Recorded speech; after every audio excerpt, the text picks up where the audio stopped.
be a good question, Mm-hmm. because if they know that after death, then you can tell them about the hope after death, you know, that it's not scary and God has forgiven them. So.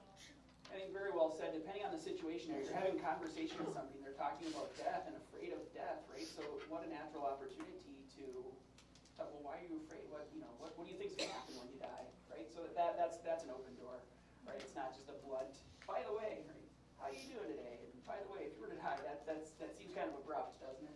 Randy, you had a comment. I was going to say, wait until you're driving by a cemetery. I figure staging is everything. Just like with Jonah. Jonah got spat up on the sea. He's covered with seaweed. They worship fish. And he says, repent or you're going to burn. So even God does proper staging. So I think Terry hit on it when she said it depends upon the relationship and where you're at.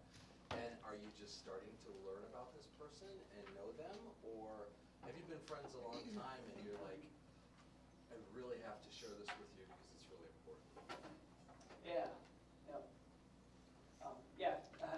So take them to a cemetery. Drive them by on the a smoky cemetery day, and say, right? if you were to die It's today. just sitting in the valley. Cast your cares. I think the subject is death, that even today a lot of people are thinking, they have that fear. I mean, it's still there.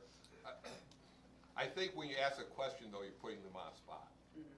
So making a statement to get into that, and maybe I'm looking too far ahead because I look down now, transitioning from secular to spiritual. But Yeah. I always like to throw out what I call little hooks, like just talking to a friend and say, man, I can't wait till I die. It's going to be the best day of my life.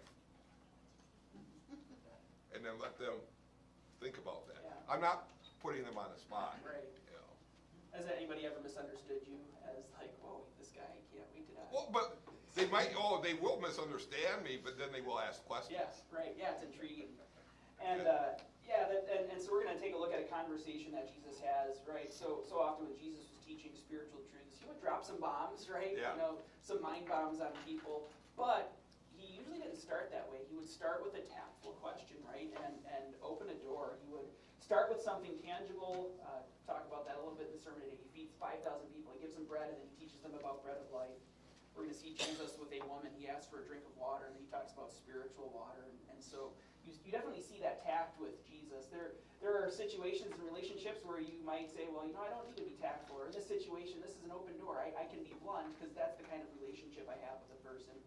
But looking for opportunities to start that conversation and then taking it to the next level. And so that's the point of this opening introduction question, starting the conversation. How do we get that started?